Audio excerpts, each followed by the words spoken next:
Thank you so much, my dear. Thank you for that gracious introduction. Thank all of you for coming out this morning, and thank you for inviting me to be a part of what I think is going to be a historic campaign. I've always wanted to work a little bit closer with Cold Pink. I've always respected the work of this organization, always respected the work of my dear. In fact, I always wanted to do some CD with you. Because people tell me that, and I think it's true, that you could probably do CD with Medea and be relatively safe. And normally I'll be one of the first ones that the police would grab. But I think if I do CD with Medea, they'll run right past me and grab you. So let's try it one day.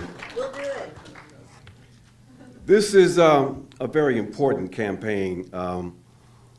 And as Medea shared with you, we have a new formation that we are developing. We launched this year, April the 4th of this year, in honor of the 50th anniversary of the very famous speech by Dr. King on April the 4th, 1967, in which he broke with the U.S. And came out in opposition to the Vietnam War. And we thought that was a very appropriate moment for us, a moment for us to relaunch the black anti-war movement here in this country. As many of you know, the black community has been fairly consistent in this anti-war stance up until 2008. But as a consequence of the change in administrations and the fact that now people appear to be sort of thinking again, thinking critically, we thought that the moment was here for us to attempt to revive the traditional oppositional stance of the black community as it relates to war. And we see this effort, this alliance, as part of an effort to not only revive the traditional black anti-war movement, but the broader anti-war movement here in this country. So we have been building since. It's been a long process. We don't have many resources, but we do have a lot of enthusiasm and a clear understanding of the historic task before us. And that's why we were so happy to be one of the co-sponsoring organizations of this campaign. Now, we are going to approach this campaign in a very particular way. Of course, we are going to utilize the fantastic support resources that Cold Pink is going to provide for the campaign. We want to, though, make sure that as we do the work, that we ensure that the politics remain front and center. We don't want to make sure that we don't reduce the campaign. I'm sure it won't happen, but we want to make sure that we steer away from the campaign being more of a sort of a technical kind of campaign, and where the politics of the role of the state and the kinds of objective interests that are in play becomes less clear than what they should be. So when we look at this campaign and we determine how we're going to approach the campaign, we come from a foundational point. And that point basically is we look at the state and we look at the role of militarism and the role of militarism in terms of its advancement of particular interests. We say that when we look at the state, we understand the state to be an instrument for a rapacious, white supremacist, violent, settler, colonial, capitalist system, and a greedy and short-sighted ruling class. So we're clear about that. We're clear that there is a convergence of interests when it comes to the military, industrial, and intelligence complex and the corporate capitalist media, and even the cultural apparatus. We're clear that both parties are united in their commitment to upholding U.S. global hegemony. in which war and violence is a major instrument for maintaining that hegemony. We're clear that the strategy that is guiding the activity of the state and holding this ruling class coalition together is their commitment to the national security strategy, which is full spectrum dominance that has united both neo-liberals and the liberal interventionists. And we've seen the consequence of this coalition, of this strategy. We've seen it in Iraq and that disaster. We have seen it, we continue to see it, in the second longest U.S. conflict, which is Afghanistan. Of course, we know that the longest conflict that the U.S. is involved in is the war between the U.S. And North Korea that started in 1950 and continues. We've seen this result in the attack on Libya, the destabilization and war in Syria, the continuation of drone warfare and the murder of innocent people. We've already talked about the tragic situation in Yemen. We've seen the ideological and moral confusion regarding what happened in Egypt. We've seen the support for destabilization and in support of anti-democratic movements and processes in Honduras. We've seen the expansion of the U.S. African Command across the African continent. We are watching with some bit of amusement as people are wondering what U.S. troops are doing in Niger. We've seen the destabilization in Venezuela and the fact that the Trump administration is building off of the policies of the Obama administration in that country. And we have seen, with somewhat surprise, maybe not surprise, but definitely disappointment in the debates or non-debates around the expansion of military spending here in this country. The obscene proposal by the Trump administration for increasing the budget by $54 billion and having that budget expanded even more, up to this obscene level of $696 billion.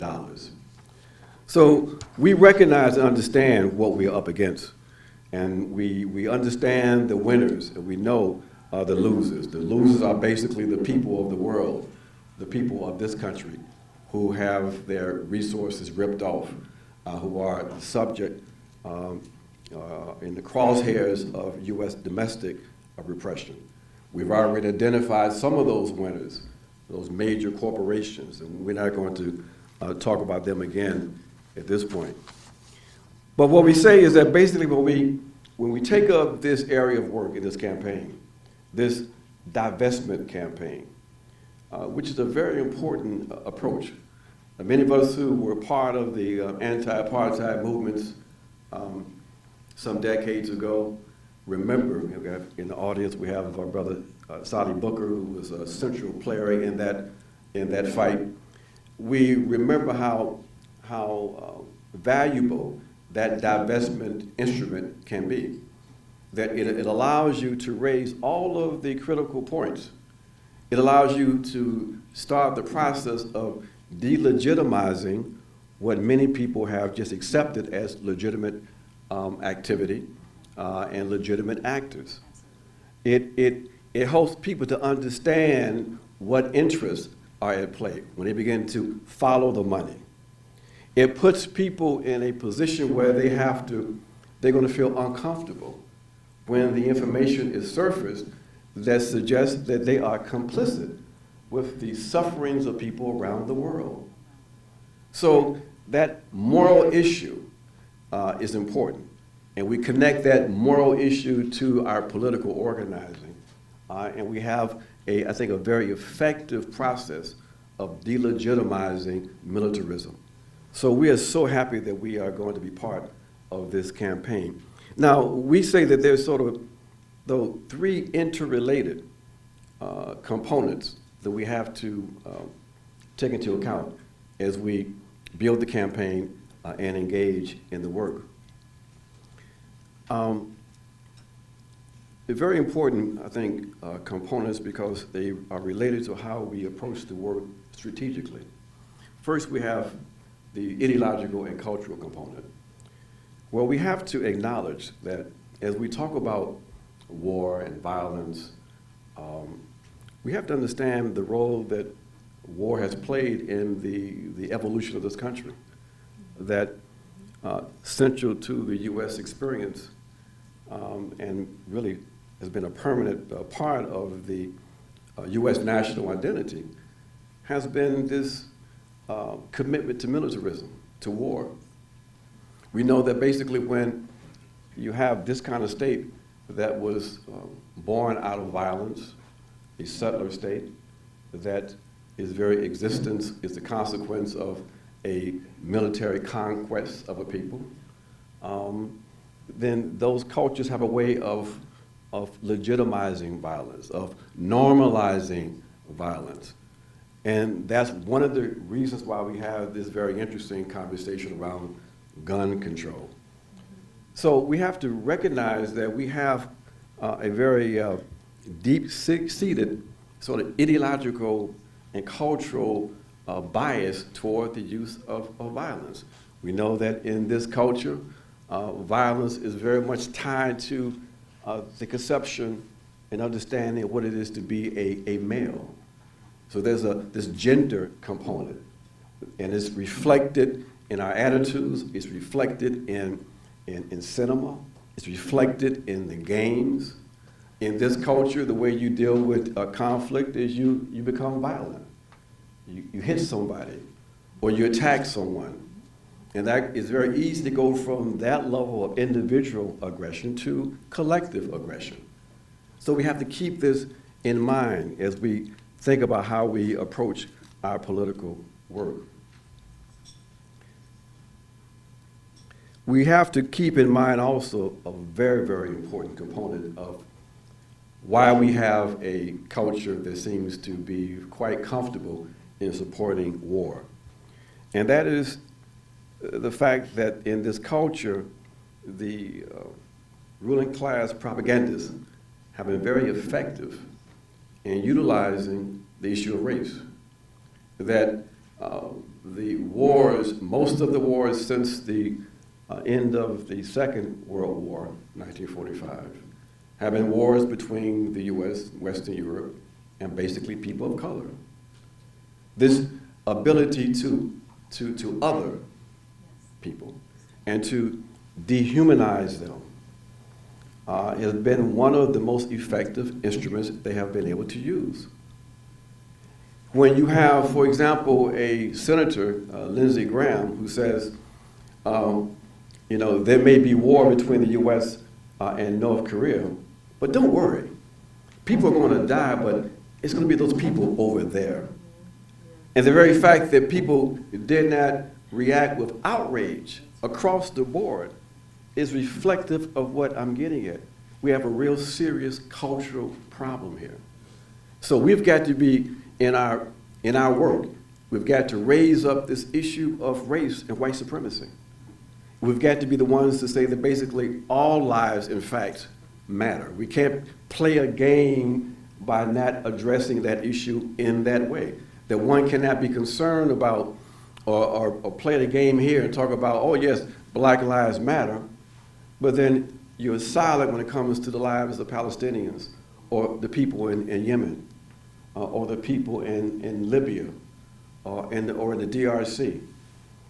We have to be morally consistent. We have to confront straight and center this notion of racialized value of life. We have a second component, the political and economic.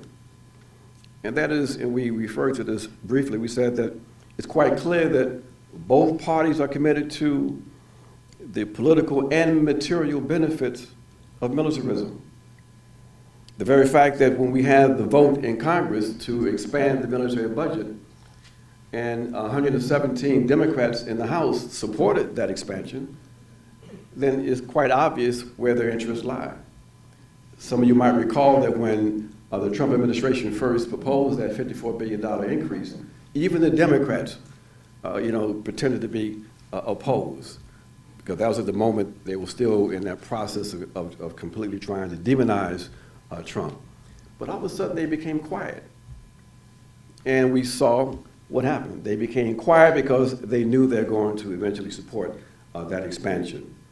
So we have both parties are committed to the military budget and militarism. We know that the financial and corporate sector is engaged in military production and has a grip on the political sector at every level of government. So it's not just the national level, but it's at the state and local level. So when we talk about divestment, we have to keep that in mind. And we see the consequence of that grip on the local and the state level and the federal level when it comes to something very simple like reducing the number of domestic military bases. Congress cannot even move to do that because of those interests on those state and local levels also. And we have the reality of a two-party monopoly that makes it very difficult for a third party or fourth party who may have at the center of their platform, like the Green Party, opposition to militarism, commitment to peace. So these are some of the political issues we have to deal with as we as we build this campaign. Organizationally, we have marvelous opportunities, but we have to acknowledge that as we build this campaign, that we have a still very weak and fragmented anti-war movement, and that we have an even weaker and ideologically confused left and progressive sector here in this country. What this means is that this campaign has an opportunity to help to reverse that. That this campaign will be, I think, a marvelous opportunity to begin to build long-lasting relationships and to strengthen the broader anti-war movement as we go forward. But one thing that we do want to try to avoid, though, is a dependency on too many NGOs and what I call NGOism. That is, when we begin to reduce this struggle to a more technical one and lose the politics. What does all this mean in terms of strategy? It means that basically, as we know, the ethical framework becomes primary. We've got to challenge the values. We've got to figure out a way in which in this campaign we delegitimize militarism and even raise questions regarding the role of the military. We have to raise the issues of race in our work. We have to link this work to our ongoing fight to make sure that the increase in military spending, now that they're at the stage of appropriations, we have to oppose that, make sure that that funding does not in fact materialize. We have to connect this campaign to the campaign that some of us are involved in closing all U.S. foreign military bases. We got to make those links. We have to talk about the 1033 program. That program responsible for transferring military-grade hardware from the federal government to police forces across this country. We have to understand that we must make that link between militarism and the domestic. We have to approach and bring into the conversation not just the companies involved in major arms sale, but let's also talk about the fact that we have an arms industry with small arms also, that the U.S. is in fact the #1 arms trader on this planet. So when we talk about, and people are concerned about the issue of guns and gun control, let's link that to that fact of the U.S. being the #1 arms trader on the planet. Okay? Because that has a direct impact on all of us in this country. So we had to make these political links.